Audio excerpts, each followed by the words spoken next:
हर हर महादेव शिव शंभु पार्वती प्रिय मेष राशि के दर्शकों, इसी गुरु पूर्णिमा पर गुरु और राहु का विशेष आशीर्वाद आपको प्राप्त होने वाला है।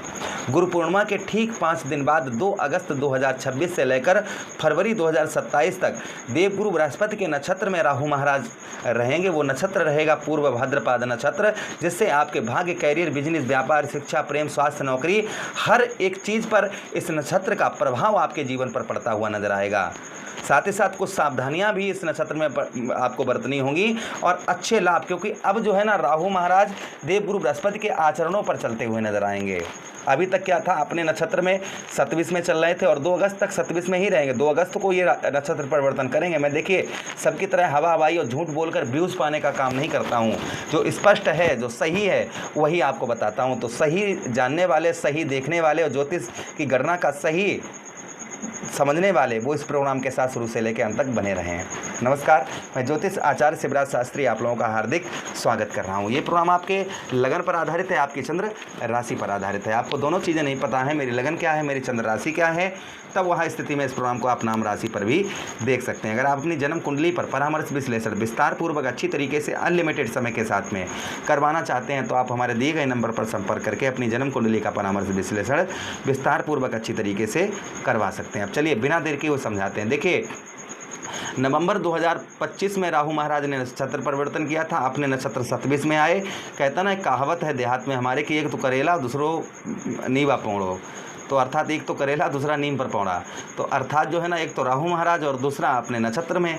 अपने नक्षत्र में तो समस्याएं तो उत्पन्न हो ही नहीं थी और अब भी हो रही होंगी।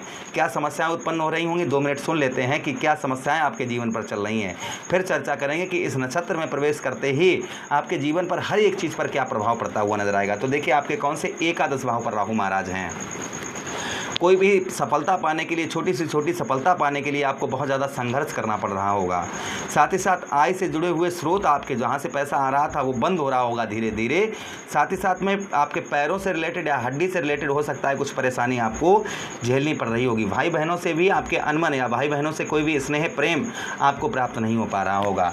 पंचम दृष्टि से आपके तृतीय भाव पर देखने की वजह से आप अंदर से टूट चुके होंगे कि मैं कुछ नहीं कर पाऊँगा, मेरा कुछ नहीं हो सकता, मैं कुछ नहीं कर सकता हूँ। इस तरीके से आपके अंदर थॉट आते होंगे कभी कभी।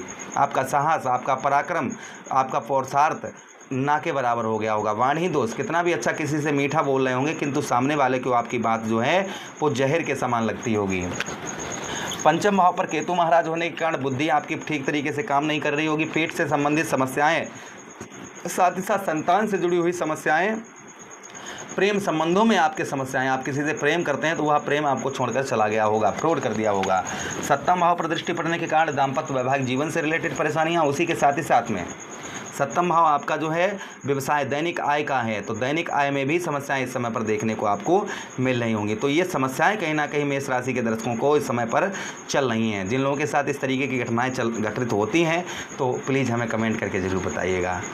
अब हम चर्चा करते हैं कि राहु महाराज जब अपने नक्षत्र से निकलकर देवगुरु बृहस्पति के नक्षत्र में पहुंचेंगे, तो क्योंकि देवगुरु बृहस्पति ज्ञान और भाग्य के कारक हैं, शुभ ग्रह हैं, और राहु महाराज अशुभ ग्रह हैं, तो देवगुरु बृहस्पति अपना प्रभाव राहु महाराज पर बनाते हुए नजर आएंगे। तो उनके आधार पर ही राहु महाराज को चलना होगा, जिससे नौकरी से रिलेटेड आपके क्या इफेक्ट इस नक्षत्र से देखने को मिलेगा।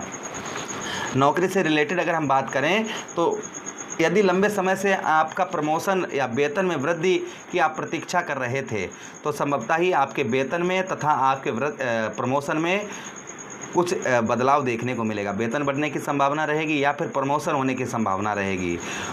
कोई शुभ समाचार आपको नौकरी से संबंधित मिल सकता है। नई नौकरी, बड़ी कंपनी या फिर कंपनी से आपको ऑफ़र मिल सकते हैं, यानी बड़ी कंपनी से या नई नौकरी में आपको ऑफ़र मिलने की संभावना रहेगी। विदेश से जुड़े हुए अवसर आपको मिले, यानी विदेश से जुड़ी हुई कोई कंपनी, उसका आपको प्रस्ताव आ सकता है आप लोगों के लिए। आप विदेश में ही रहते हैं तो विदेश में भी काफ़ी अच्छे लाभ आपको देखने को मिलेंगे इस नक्षत्र से। उसी के साथ ही साथ ये जो लोग राजनीतिक और प्रशासन, सोशल मीडिया या आईटी, शिक्षा, व्यापार से जुड़े हैं, उनको भी नए अवसर प्राप्त होते हुए नजर आएंगे। कुछ अच्छा होता हुआ नजर आएगा। जो लोग राजनीतिक, प्रशासन, सोशल मीडिया, आईटी, शिक्षा और व्यापार से जुड़े हुए हैं, उनको उत्तम अच्छा लाभ होता हुआ नजर आएगा। उसी के साथ ही साथ अब हम बात करते हैं, आप व्यवसाय करते हैं, आपका खुद का व्यापार है, उस पर क्या इफेक्ट रहेगा। व्यापार में नए ग्राहक और नए संपर्क मिलने की संभावना अत्यधिक बढ़ जाएगी। यदि आप व्यापार का विस्तार करना चाहते हैं तो यह समय योजना बनाकर आगे बढ़ने का रहेगा। अगर व्यापार को बढ़ाना चाहते हैं तो थोड़ी सी योजना बनाकर रखें। साझेदारी में पारदर्शिता बनाए रखें और बिना लिखित समझौते के कोई भी बड़ा निर्णय ना लें, इस चीज़ का ध्यान रखें। ये व्यवसाय के अंतर्गत आपको ध्यान रखना होगा। इसे इफेक्ट इस नक्षत्र का व्यापार में ये रहेगा। धन में आपके और आर्थिक स्थिति में क्या इफेक्ट इस नक्षत्र से रहेगा। एकादश भाव पर अर्थात लाभ स्थान पर है, इसलिए आय आपकी बढ़ती हुई नजर आएगी। आपके जो है आय जो है पैसा आपका बढ़ता हुआ नजर आएगा।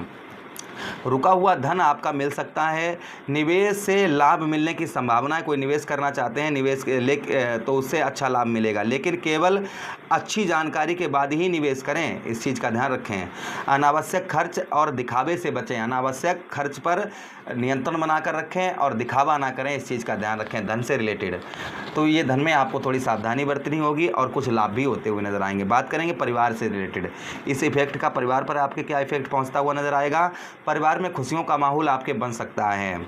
बड़े भाई बहनों का आपको सहयोग मिलने की संभावना रहेगी। घर में मांगलिक कार्य, शुभ कार्य आपके हो सकता है। घर में कोई मांगलिक, किसी का विवाह नहीं हो पा रहा था या कोई अन्य कोई घर में आपके शुभ कार्य नहीं हो पा रहा था, तो वो होता हुआ नजर आएगा। अब हम बात करेंगे आपके प्रेम और वैवाहिक जीवन में।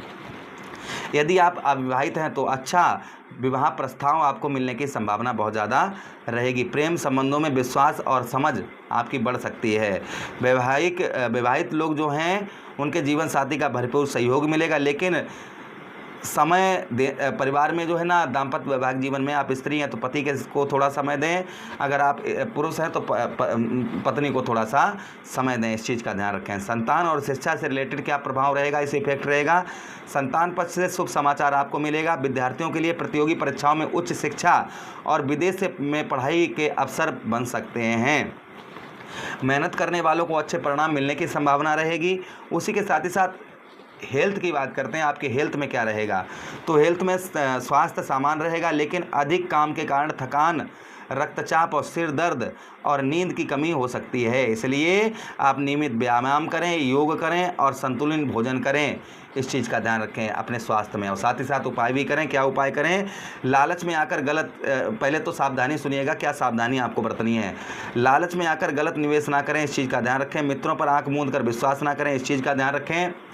किसी भी कानूनी दस्तावेज को बिना पढ़े हस्ताक्षर साइन ना करें उस पर। क्रोध और अहंकार से दोनों से बचकर रहें। सोशल मीडिया पर विवादों से दूर रहें। अब हम उपाय की बात करते हैं, आपको क्या उपाय करने चाहिए। तो प्रत्येक गुरुवार को भगवान विष्णु और देवगुरु बृहस्पति की पूजा करें। शनिवार को ओम राहुवे नमः 108 बार मंत्र का जप करें। पीली दाल, हल्दी और काले तिल का दान करें। पीली दाल, हल्दी और काले तिल का गुरुवार के दिन दान करें। साथ ही साथ गुरु माता पिता और बुजुर्गों का आशीर्वाद प्रतिदिन लें, इस चीज़ का ध्यान रखें। प्रतिदिन भगवान सूर्य को जल समर्पित करें और हनुमान चालीसा का नियमित पाठ करें।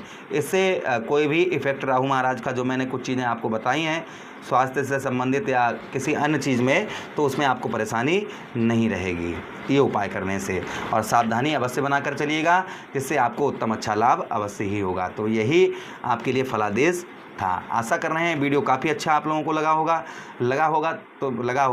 आपको लगा है तो लाइक कर दीजिएगा, चैनल को सब्सक्राइब कर दीजिएगा और यह प्रोग्राम अपने मित्रों के पास शेयर कर दीजिए। आदेश दीजिएगा। किसी अन्य प्रोग्राम में पुनः भेंट करेंगे, तब तक के लिए हरे कृष्णा, राधे कृष्णा और सभी को कोटानुकोट प्रणाम।